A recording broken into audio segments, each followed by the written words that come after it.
The legal matters have now been dismissed of the Auburn wide receiver after being cleared by Auburn's Title IX to participate in team activities. The sophomore wide receiver has now been cleared of all wrongdoing in his legal matters after his case was dismissed on Monday afternoon.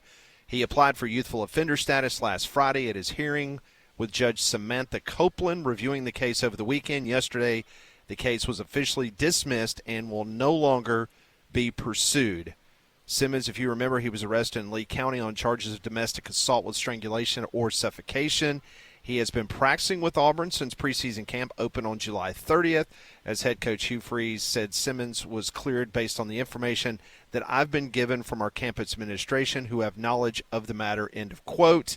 And yesterday, legally speaking, it was put to bed. Yeah, we speculated when he was out on the practice field and he was able to fully participate, not doing little side punishment things, wondered, all right, well, we don't know the details. We're never going to know all the details of this case, but given the allegations and the circumstances, Auburn allowing him to go out there and fully participate, not saying that they knew all the facts of the case, but they had definitely, in my opinion, talked to folks that were in the know, and they felt good about their decision to go ahead and let him hit the practice field. Well, one thing's for sure. I mean, once Auburn cleared him from an Auburn Title IX standpoint and he was on the field, you felt that Auburn felt really good about allowing him access, to the practices. So, with that being said, Malcolm Simmons, as far as we know, the situation is finished. It's done, and he's a member of the football team and full steam ahead. Well, and how it relates to this football team for Hugh Freeze in 2025,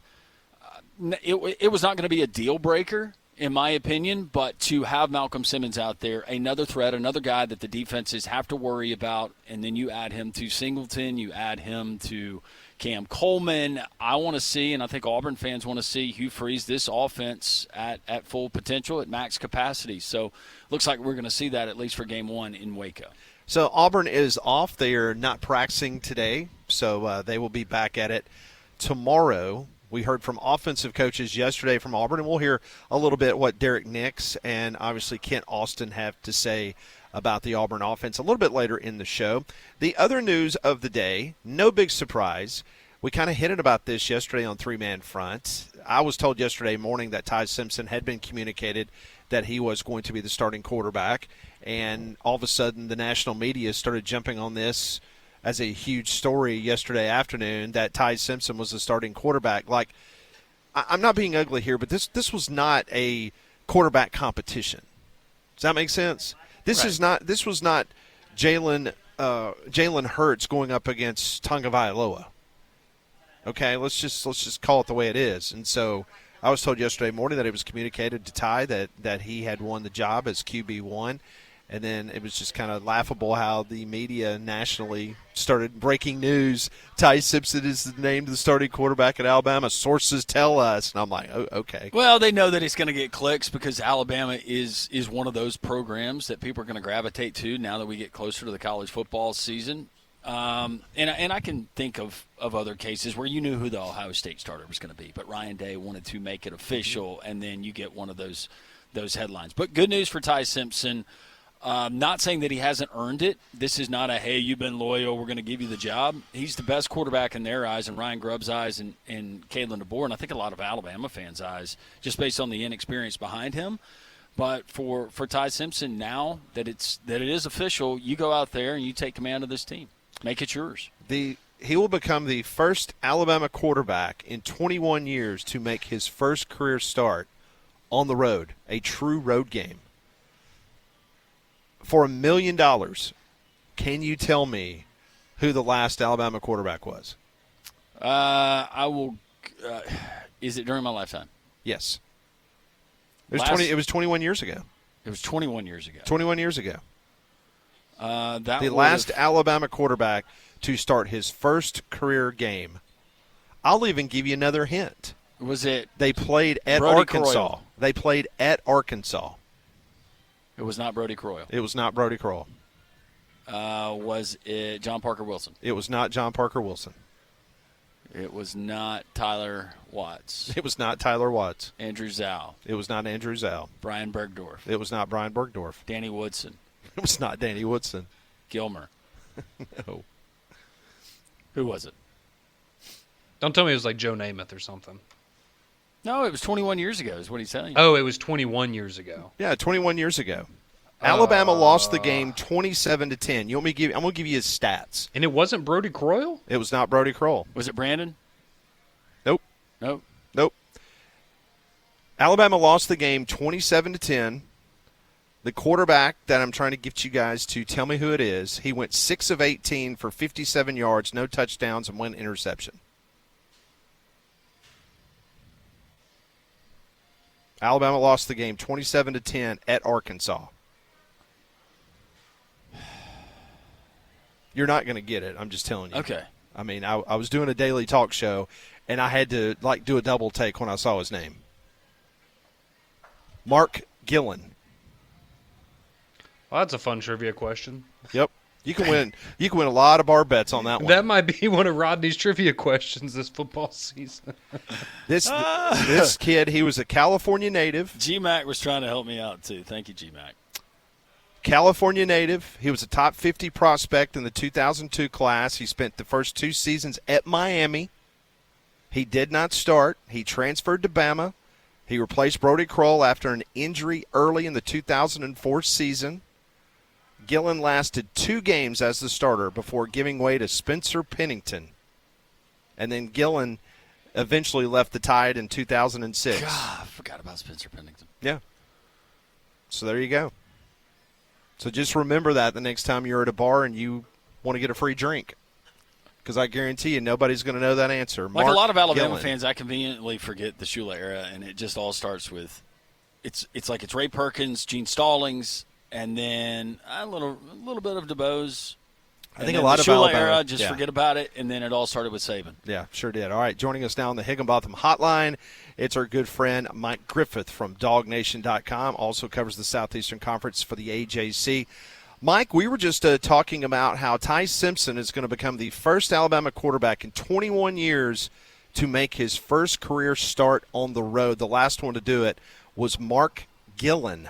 How about that, against Arkansas in 2004? Did you know that answer? I didn't. I'm trying to think, though. Nick Saban, typically, he really didn't play a whole lot of road games, especially to open the season, did he? So there were some neutral site games. Correct. Yep. Yeah, he didn't want this home. Yeah, that didn't have, his scheduling was a little different. But, yeah, no, that's interesting. But speaking of Shula, I mean, he's in the SEC right now coaching. That's right. South Carolina OC. Alabama fans are going to get to see him right there in person in Columbia. North Sellers, quarterback coach. That was a pretty good game last year, as I recall. Better than I expected, frankly. That was the game, Too close. Mike. That was the game going into the fourth quarter. Ryan Williams had been targeted 4 times. Well, he was only 17 years old last year. Well, that's true. That's true. That's true. Oh, but he grew up in that Georgia game there. You got child labor Mike. laws. I think that's what you're referencing there. Good Lord. Everybody in the stadium knew the ball was going to him, and Georgia couldn't stop him. That was amazing. That's got to be certainly that's Kalen DeBoer's signature win to this point. I think it goes without saying, Mike. Yes. But No question. I'm still trying to figure out how they didn't beat Tennessee or Vanderbilt or Oklahoma. I mean, it's just so bizarre. So bizarre because the team I saw in the first half looked like world beaters. I think we're all still trying to figure that out, aren't we? Yeah, I think a lot of people are. What can you tell us between the hedges? What's happening? The first scrimmage took place over the weekend. What kind of intel can you share with us? Well, I mean, it's just kind of the same million-dollar question. I mean, everything looks great. The quarterback play, Gunnar didn't make mistakes, but they had trouble getting the ball in the end zone. But how much of that's the defense? I mean, Kirby was doing some things on defense. I mean, they got playmakers. They got great guys on defense. But, how good can the quarterback be if he needs to be? Can anybody press Georgia, score enough points on him to put Gunnar under pressure to be a playmaker? To me, I mean, I think he'll take care of the ball. I think he'll make good decisions. The other guy, Ryan Puglisi, he made some really good throws, got a lot of arm talent. May ultimately be the more talented guy, but right now Gunnar's the more seasoned guy with all of one start. So this is where Georgia's at. I mean, it's all about the quarterback ultimately to see how far they can go. Where would the strength be? either from just the front line or the depth, position group-wise, be on the offensive side of the ball this season, Mike? Strength of the – well, I mean, their tight ends room's pretty good. I mean, there's no Brock Bowers, but they're pretty deep there. They got a couple playmakers there, and, they really like their receivers. They really like Branch, Zachariah Branch, the transfer from USC. Apparently he's lightning in a bottle, a lot of quicks, a lot of explosivity there. I think that would be – I think the offensive line is going to be adequate. I don't know that it's going to be dominating, but I think they're pretty solid there. And the running backs had a couple guys emerge in the scrimmage. That redshirt freshman Chauncey Bowens, 225-pounder, and Nate Frazier's back. Rod Robinson's a guy they thought they were going to have going into last year, 240-pound guy that had a turf toe, and apparently he's back in form. So, there's some optimism that the running back room, will be healthy and deeper. Last year they only had one scholarship running back healthy for a large part of the year. Etienne was injured when he was healthy. They beat Texas twice, but missed a couple other key games. So, I don't know that I think they're just pretty good on offense, but I think defense is going to be the calling card. Yeah, I was reading some articles at DawgNation over the weekend after the scrimmage, and some of your reporters were talking about how that the depth of the defense and that the interior could be one of those special units that we've become accustomed to Georgia having each and every year. You agree with that assessment, like you just said, that the defensive side will probably be a little bit more stronger than the offense? Yeah, I do. I don't, you guys know the danger of trying to compare a program to its great years, though. I don't think 21 and 22 Georgia D-line's coming out the tunnel. There's no Jordan Davis or Jalen Carter, and maybe not even a Nolan Smith, but this Christian Miller guy is pretty good. I think he's legit. I think he'll be a playmaker. And then the freshman, Elijah Griffith, you don't typically hear of a freshman that can make an impact on the D-line, but this guy's pretty special. And then they got a linebacker that's kind of emerging, put a little weight on him. I think he'll play off the edge named Chris Cole. So there'll be some new names and faces and guys maybe, you hadn't heard about. Nobody made first team all SEC, I guess. So they got something to prove. They lost 13 guys to the NFL, and Carson took his Lamborghini to Miami. So they got a lot of bodies to replace. Mike Griffith, who covers the SEC, DawgNation.com, and also the AJC, joins us here on Three Man Front on the Higginbotham Hotline. AP rankings come out yesterday, Mike. Not asking you to reveal your vote, but as far as the SEC teams in the top 10, any surprises, and would you reshuffle any? No, not really. I think it's pretty solid. That's the can you believe that's the 8th straight year that Georgia's been ranked in the top 5? That's incredible. There's only one other program in the country that can say that. That's Ohio State, and Georgia and Alabama. Georgia. Golly, Freudian slip. They used to say Alabama. Georgia and Ohio State are the only two programs that have been in the top 10 in the last 10 years or so. So, well, let's see. Georgia was 2017, going back to 2017 every year. Ohio State, I think, going back to 2015 every year. So those are the only two programs to be top 10 teams every year that long. So I don't know if I'd call it a dynasty, but in the midst of that, Georgia was the only program to go undefeated in the SEC 3 straight years in history. They're only SEC program to win back-to-back national titles. Gosh, you start talking about doing things like that Nick Saban never done. That's pretty impressive. Mike, speaking about the top 25, it was very quiet up in the Rust Belt yesterday when the AP preseason top 25 came out, because with the SEC for the first time ever, any conference having double-digit teams in the top 25, that was the Southeastern Conference. Meanwhile, the Big Ten did not have that kind of showing. What happened to all those people crowing about no depth in the SEC and the Big Ten is the best conference in the world? Where are all those people yesterday? Because most of the people nationally, the 65 voters, didn't feel like the Big Ten was deserving of more than 6 teams in the top 25. Well, neither did the coaches in the coaches poll, right? So your mind went the same place mine did. This is why the SEC's not going to 9 games, and this is why it's ridiculous that the Big Ten's trying to dictate that. The Big Ten, kind of has the floor. They've won the last 2 national titles, and they want to seize the moment. And so at their press days, they're going to, like you said, do all this talking. And now that perception comes out and everybody votes and kind of, puts down their evaluations of how good the programs are, you see the SEC's depth that we've talked about. And like you said, it's fallen silent. But, that's not their agenda. They had their moment to talk, and, there was enough foolish people in the national media on some of these national networks that don't really follow college football that, grab the low-hanging fruit and probably ought to just stick to pro sports because they don't really understand college ball. But I guess if they got a big enough mouth and microphone, they can say what they want. But you're right. They're nowhere to be found. But, we'll see how it ends up at the end of the year. There's a different selection committee now, and hopefully we'll get some, rankings that are more reflective of how good teams are. We won't have to see teams like SMU and Indiana in the playoff while, Alabama, South Carolina, and Ole Miss are sitting on the sidelines. They'd probably be, double-digit favorites if they played either one of those teams.